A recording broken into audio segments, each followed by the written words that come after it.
बिस्मिल्लाहिर्रहमानिर्रहीम। रोहेल टाल के मुअज़्ज़ज़ नाज़रीन, ये आतिशज़ादा नावल का आखिरी पार्ट है। पिछले तमाम पार्ट्स का लिंक डिस्क्रिप्शन और कमेंट सेक्शन में मौजूद है। तो चलिए आखिरी पार्ट की तरफ बढ़ते हैं। बारिश ज़ोर से हो रही थी। बादलों की ज़ोरदार गिरिश और बिजली के कड़क से रेजिडेंसी की पुरानी इमारत लर्ज़ रही थी। यूजीन मारे खौफ के नेकुलियस के बाजुओं में चिपटी हुई थी। रात काफ़ी गुजर चुकी थी। मिस्टर जून अभी तक वापस नहीं आए, यूजीन ने आहिस्ते से कहा। मैं खुद परेशान हूँ, मेरा दिल इस ख्याल से लर्ज़ रहा है कि वो तनहा गए हैं, नेकुलियस ने कहा। तो आपने तो रोकने की कोशिश की थी, लेकिन उन्होंने माना ही नहीं। वो खैरियत से होंगे? नेकुलियस ने उठकर खिड़की से झांका। मैं अब और नहीं इंतजार कर सकता, इसने अचानक कहा। क्या हुआ? सारे महल पर तारीकी छाई हुई है, रोशनी की कोई किरण नजर नहीं आई। मेरे खुदा, कहीं वो। नेकुलियस दरवाजे की समझ बढ़ा। तुम कहाँ जा रहे हो? यूजीन ने घबराकर कहा। मिस्टर जून की जिंदगी खतरे में है यूजीन, और मुमकिन है मजीद ताखिर के बाद वो।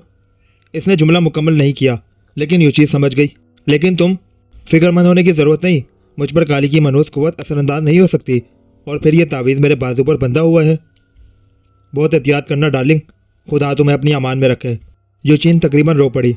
तुम भी मोहतात रहना यूजीन, मेरी वापसी तक बाहर नहीं निकलना, नेकुलियस ने बाहर निकलते हुए कहा। राजमहल बिल्कुल खाली था। नेकुलियस को वहां कोई भी नजर ना आ सका, और अब इसके कदम तेजी से काली के मंदिर की तरफ बढ़ रहे थे। बारिश जोरों शोर से हो रही थी। झील के अंदर खासा पानी जमा हो गया था, और नेकुलियस ने महसूस किया कि बारिश इसी तरह होती रही तो शायद पुस्तर टूट जाए। इसके कदम और तेज हो गए। अजीब बात थी कि इसे जरा बराबर भी खौफ महसूस नहीं हो रहा था। शायद ये कुरानी आयत की बरकत थी। एक मुसलमान की हैसियत से इसका दिल बिल्कुल मुतमईन था। मौसीकी की मखसूस आवाज से इसने अंदाजा कर लिया कि काली पूजा की रसूमात जारी है, लेकिन नेकुलियस को यह अंदाजा नहीं था कि इसे वहां पहुंचने में इतनी ताखिर हो चुकी है। मंदिर के सतून की आड़ से वो काली के बुत की समझ देख रहा था।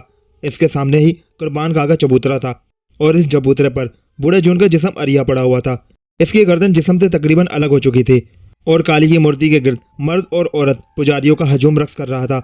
इन पर जुनून का आलम तारी था, होठों से कफ जारी था, इनके लबों से अजीब डरावनी आवाजें निकल रही थी। अनगनत पुरोहित अश्लोक पढ़ते हुए काली के गिर्द चक्कर लगाट रहे थे। तेज मौसीकी से कान पड़ी आवाज सुनाई नहीं दे रही थी, और तब इसकी नजर अचानक महाराजा चंद्र सिंह पर पड़ी। वो बूढ़े रेजिडेंट की लाश पर झुका हुआ था, लेकिन जब वह खड़ा हुआ तो नेकुलियस ने इसे पहचान लिया और खौफ से लर्ज उठा। महाराजा के मुंह इंसानी खून से तर हो रहा था।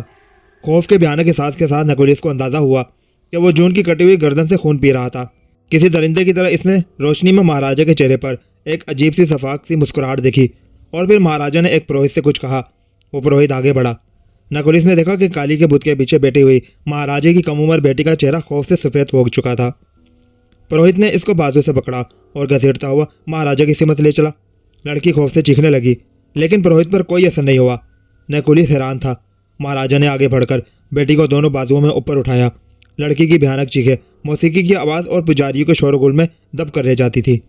महाराजा इसे काली के बुत के सामने ऊपर उठाकर कुछ पढ़ता रहा, और फिर इसने एक भयानक और फलक जवाब नारा लगाया, जय काली की। दूसरे ही लम्हे अपन्ना का तड़पता हुआ जिस्म कुर्बान गाह पे था। पुरोहित के हाथ में चमकता हुआ तेज खंजर बुलंद हुआ।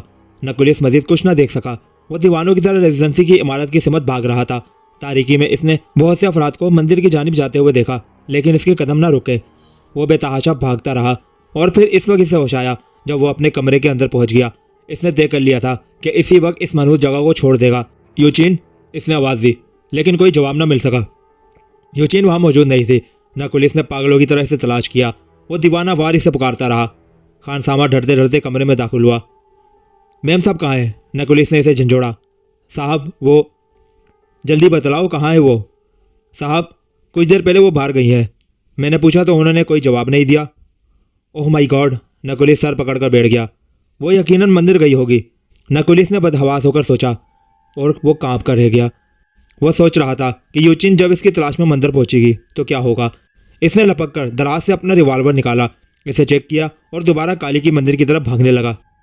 यूजीन का सारा जिस्म खौफ के पसीने से तर हो रहा था। इसने अपने इर्द गिर्द भड़कते हुए शोलों और लुबान के बादलों को देखा। इसे न जाने क्यों यकीन था कि यह जहन्नुमी आग के शोले इसे नुकसान नहीं पहुंचा सकते। सामने काली का मकरवा और भयानक चेहरा इसे घूर रहा था। इसकी सुर्ख जबान जैसे यूजीन का लहू चाटने के लिए बेचैन थी, लेकिन यूजीन खामोश थी। इसका दिल रब्बे काबा से मदद के लिए दुआ कर रहा था। इसे यकीन था कि इसकी दुआ कबूल होगी। यूजीन जब मंदिर में दाखिल हुई तो नेकुलियस वहां से जा चुका था, और फिर जैसे ही इसकी नजर महाराजा चंद्र सिंह के चेहरे पर पड़ी, वो अपने लबों से बुलंद होने वाली चीख को न रोक सकी। महाराजा ने इसे घूमकर देखा और खुशी से मुस्कुरा दिया। इसकी मुराद भर आई थी। ताज़ा ताज़ा इंसानी खून इसके मुंह से बह रहा था। इसने अपनी अजीज तरीन बच्ची भी काली की भीड़ चढ़ा दी थी और आज की रात वो अमर होने वाला था। इसे यकीन था कि अभी से अब्दी जिंदगी मिल जाएगी। वह हाथ फैलाए हुए आगे बढ़ा। यूजीन को अपना सर घूमता हुआ महसूस हुआ और फिर दूसरे ही लम्हे इसका बेहोश जिस्म महाराजा के बाजुओं में था। इस वक्त वो बेहोश हो चुकी थी और जब इसकी आंख खुली तो इसी चबूतरे पर लेटी हुई थी। इसके इर्द गिर्द लपकते शोलों ने इसकी अरनियानियत की पर्दापोशी कर दी थी। महाराजा सामने बैठा पूजा के श्लोक पढ़ रहा था। यूजीन ने अंदाजा कर लिया कि अब इसको कुर्बान किया जाने वाला है। यूजीन सख्ते के आलम में लेटी रही। वह नकुलिस के बारे में सोच रही थी। ना जाने इसका क्या असर हुआ हो। क्या इसे भी इंद्रधनुष ने कत्ल कर दिया। अचानक महाराजा अश्लोक खत्म करके खड़ा हो गया। अब इसके हाथ में एक खंजर चमक रहा था। इसकी भूखी निगाहें यूजीन के क़यामत खेज नशीब व फराज पर जमी हुई थी। यूजीन घबराकर बैठ गई। खौफ से लड़ती हुई चीख फिजा में गूंज उठी और इसी वक्त नकुलिस वहां पहुंच गया। यूजीन के बाल बिखरे हुए थे। इसका चेहरा आसमान की तरफ उठा था। इसके खुले होठ परवरदिगार से सलामती की दुआ मांग रहे थे और इर्द गिर्द के भड़कते शोलों ने इसके जिस्म को छुपा लिया था। महाराजा आगे बढ़ा। इसका खंजर वाला हाथ फिजा में बुलंद हुआ। वो काली को अपनी आखिरी बीट देने जा रहा था। इसके बाद वो अमर हो जाएगा। अचानक बेवक्त कई फायर हुए। महाराजा लड़खड़ा गया। इसने तेजी से घूमकर देखा। नकुलिस की निगाहों से नफरत की चिंगारियां निकल रही थी। महाराजा का चेहरा तेजी से तब्दील हो रहा था। अब वो चंदन नहीं भूखा शेर बन चुका था। इसका मुंह खून से तर था। वो भूखे शेरों की तरह नकुलिस की तरफ बढ़ा। फिर फायर हुआ। इस मर्तबा गोली ठीक इसकी पेशानी पर लगी थी। महाराजा शेर की तरह ढारा, लड़खड़ाया और फिर कटे हुए दरख्त की तरह गिर पड़ा। चंद लम्हों बाद फरिश पर महाराजा की लाश पिघलने लगी। फिजा में खौफनाक केके बुलंद हो रहे थे।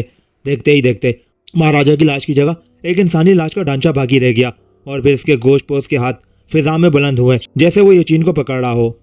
यूजीन भागो, नकुलिस चिल्लाया। यूजीन जैसे ख्वाब से जाग उठी। इसने कुर्बान गाह से छलांग लगाई और कूदकर नकुलिस के बाजुओं में समा गई। मंदिर में मौसीकी बंद हो चुकी थी। तमाम पुजारी ये मंजर मतोश निगाहों से देख रहे थे और फिर इनका हुजूम नकुलिस और यूजीन की तरफ बढ़ा। इनका अंदाज खतरनाक था। बड़ा पुरोहित सबसे आगे था। नकुलिस की रिवाल्वर से शोला उगरा। बड़ा पुरोहित लड़खड़ाकर गिरा। इसकी पेशानी से खून का फुआरा बह निकला। मजमा सहमकर पीछे हट गया। भागो, नकुलिस ने यूजीन को घसीटते हुए कहा और फिर वो दीवानावार भागने लगे। तारीकी में इन्हें कुछ पता ना था कि वो किधर जा रहे हैं। नकुलिस यूजीन को तकरीबन घसीट रहा था। अचानक फिजा में एक दिल जला देने वाला धमाका हुआ और फिर मुसलसल धमाके होने लगे। जमीन लरज उठी लेकिन नकुलिस के कदम ना रुके। वो बेतहाशा भाग रहा था। फिजा में अजीब सी खौफनाक गड़गड़ाहट सुनाई दे रही थी। मिस्टर नकुलिस, किसी ने इसे पकड़कर घसीटा। नकुलिस का रिवाल्वर बुलंद हुआ लेकिन फिर जैसे इसे होश आ गया। इसका असिस्टेंट इंजीनियर इसे झंझोड़ रहा था। सर, मैंने बंद को डायनामाइट से उड़ा दिया है। जरा देर बाद ये इलाका गर्बाब हो जाएगा। इस मंदिर और इस जगह का नामो निशान भी नहीं रहेगा। इसने जल्दी से अपना रेनकोट यूजीन के जिस्म पर लपेटते हुए कहा। मुझे पहले से इन शैतानी हरकत का इल्म था लेकिन जब मैंने रेजिडेंट साहब का हशर देखा तो बर्दाश्त न कर सका। मैंने सोच लिया कि इन नापाक लोगों को निस्तो नाबूद कर देना जरूरी है। इसलिए मैंने बंद को डायनामाइट से उड़ा दिया। पानी तेजी से बह रहा है। चल लम्हों बाद ये सब इनमें गर्क होकर खत्म हो जाएंगे। ओ इंजीनियर, खुदा तुमको खुश रखे। नकुलिस ने गहरा सांस लिया। इधर आइए, मैं घोड़ा साथ ले आया हूँ। हमें बिलात आखिर यहाँ से निकल जाना चाहिए वरना फरार का कोई रास्ता नहीं रहेगा। आइए, इंजीनियर ने कहा। और जब वो कामरान अहमद की झोपड़ी के सामने जाकर रुके तो नकुलिस ने हैरत के साथ देखा कि वो मस्जिद के फर्श पर इबादत कर रहे थे। इनको देखकर उठे और बड़े प्यार के साथ मुस्कुराए। मैंने तुमसे कहा था ना कि अब ताकूती कुव्वतें तुम दोनों को नुकसान नहीं पहुंचा सकेंगी। उन्होंने प्यार से यूजीन के सर पर हाथ फेरा। जाओ, इस शैतानी फिजा से दूर निकल जाओ। खुदा तुम्हारी हिफाजत करे। लेकिन वो बंद टूट गया है, नकुलिस ने घबरा कर कहा। मुझे मालूम है बेटे, ये सारा इलाका डूब जाएगा। आप भी हमारे साथ चले। तो कामरान अहमद मुस्कुराए। तुम मेरी फिक्र ना करो, जाओ, खुदा हाफिज बच्चों। फिर वो इबादत में मसरूफ हो गए। तारीकी में घोड़े पूरी तेज रफ्तारी से बुलंदी की तरफ दौड़ रहे थे। आदि ज़ादा का आखिरी पार्ट यहाँ खत्म होता है। आपको ये नावल कैसा लगा कमेंट सेक्शन में ज़रूर बताइएगा। नई आने वाली कहानी का नाम है अब्दी ज़िंदगी, जो कि डरावनी कहानी है। नई कहानी के साथ मुलाकात होगी। अल्लाह हाफिज़। पाकिस्तान जिंदाबाद।